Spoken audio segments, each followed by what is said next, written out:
All right, this is Billy Goat, and today I'm with two of the guys from Space God Ritual, and to my right, Alexander Olaf, lead vocal. Brendan Butler, drums and bass and guitar and producing and various other things here and there. Right on. I mean, we've been connected on Facebook. We've had exchanges by email, but this is the first time we've met in person. So it's really cool to see you in person.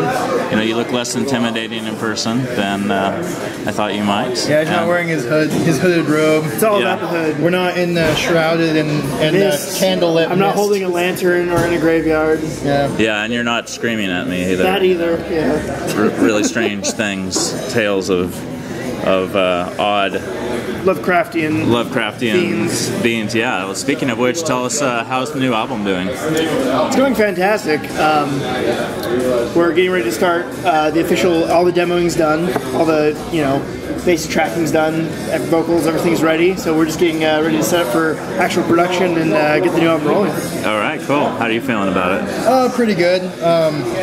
I do the bulk of the instruments, so there is a whole lot of stuff to learn and relearn and master, and so I'm just at the moment just doing drum tracking, just practicing the parts, getting them down. Yeah. Getting the best foot forward, that kind of stuff. So yeah. It's cool. And what are you guys drinking tonight? Portland's favorite? The best. PBR. PBR.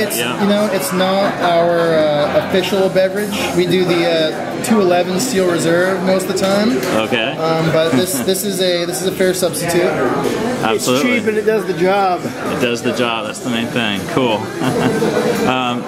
So yeah, you guys worked with Zay over in Portugal for your album art. I thought that was pretty fantastic. I mean, how did you discover him? Well, a band we really admire is Ice Dragon from over in Boston. Yeah, they're cool.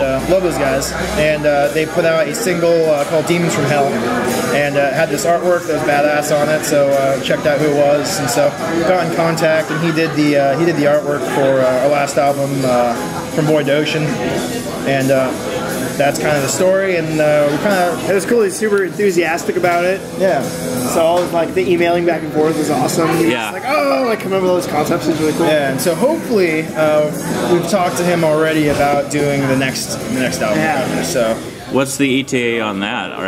Is it kind of in progress as we speak, the composing, the writing, or are you kind of past that and tracking some things already, or what's going on? We are actually beginning tracking next month. Wow. At the end of May. That's incredible. Yeah, so the drumming should be done within 2 weeks that we have blocked out. Yeah. And then from then I'll just kind of pick away at the rest of the parts. Yeah. Are you guys up for touring? You know what? We played 3 shows in the existence of the band, and they're all terrible.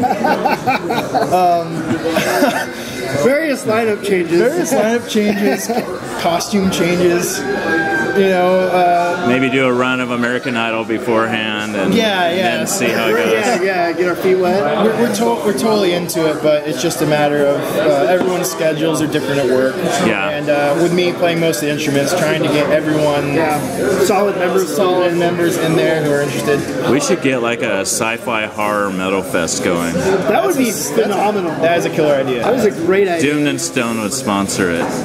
With no money, but we'll find some paying sponsors. I would throw money into it. We'll find some paying sponsors. Do a Kickstarter. There we go, a Kickstarter. Or a $20 ticket with free beer all night. Oh, I like it. There we go. And then we gotta get bouncers. That's true. Yeah. Okay. Bring your own barf bag. I'm totally down for it. There we go. That would be actually cool. I bet you Portugal would go for that. Actually, we'd get some European place to put it on and that would be fly us all over. Oh, totally. Let's pitch the idea and see what we can. I'm up for it. Zay can do the flyer. Yeah, because I mean, so far, Doom, Stoner was kind of an undercurrent. Now it's just exploded. Like, it's in your face. It's everywhere. It's still not mainstream, amazingly enough. But for somebody like me who tries to stay on top of the trends, a place like Australia, just one city in Australia like Melbourne is booming. So here's a weird thing about that. I actually lived in Melbourne for 2 years. Oh, no way. And so when I went down there, and this is going to sound totally hipster, I know, or whatever, but I was the only guy I knew into the Doom stuff. And I was showing guys Electric Wizard and Pentagram, and the only music I could find that was down there was like kind of thrash and like really technical death metal, which is still a big thing. And like a lot of the guys I know who are playing down there now are in these sort of more 70s style stoner kind of rock bands. So it was really weird and frustrating for me when I was down there to like, oh, well, there's nothing I really like listening. So you're almost like the missionary that came over there and planted the seed. He was the harbinger of doom. Yes. Well, yeah, I'm not going to take credit for anything. I think it was just a weird coincidence. But I was like, why couldn't I be down there when, you know, the good stuff was kicking off? Cool, yeah. I mean, and the point being, like, I think people are going to be more interested in subgenres of the subgenres, and that includes lyrical themes and things like that. So we've talked Lovecraft. Is that kind of the main driving inspiration, or you got other things? He's my inspiration in a lot of things. Yeah. If I feel like sitting down reading is going to be probably something Lovecraftian. If I'm going to watch a movie, it's probably going to be a John Carpenter movie because he made all the best Lovecraft flicks. That being said, we're huge on pulp, sci-fi, and I have a lot of, you know, if you go back to Elder's Tales, Web of the Witch World, Andre Norton, all these old, you know, Edgar Rice Burroughs, all these great like centers of lyrical inspiration that we haven't quite tapped into. So we might see a you know, that a lot that have never been tapped into. Yeah, absolutely, yeah. I think we were the first ones to sing about Wishroll. I think we are. There you go. Wow, that's cool. Well, it's such a crowded space out there right now, just because the internet is the wild, wild west of communication, and it's oversaturated. So hopefully we can get some exposure for some more bands like you who are working hard doing your thing. And yeah, well, if you know what, if you're not touring, you gotta be putting out albums, you know. There you go. You gotta do something with that. And a lot of my favorite musicians were recording artists. They didn't tour; they just put out album after album, and they're consistent. We're not quite the consistency we want to be, but eventually we'll get there. We're getting there. Yeah. But, well, who inspires you to, musically speaking? For me, I mean, a lot of non-metal groups like Steely Dan, as far as just recording perfection. That was insane. Like, they knew what they're doing in the studio. That was great. Like I said, like Ice Dragon, just the fact that those guys hang out in their basement, drink beers, and put out like 3 or 4 albums a month, for me is just crazy. I can't do that because, like I said, like I have to click record, run to my drum kit, try to drum out the part, you know, then do layer on the other stuff. So it's a little different.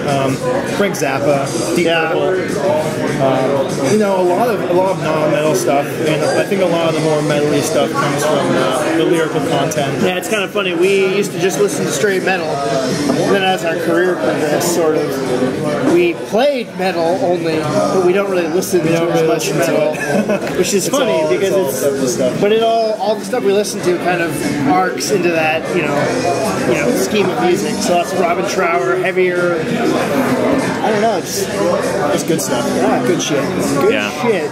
And we are waiting patiently for the doors to open for Electric Wizard here at the Hawthorne Theater in Portland. Another one of our inspirations, and I've been told that there will probably be a lot of other bands here tonight from Portland I'm in super attendance. excited. So you guys feel free to introduce me around if you see anybody. All right, right on. And we have our vinyl coming out on Cosmic Artifacts and Bilocation Records, April 20th, I am told.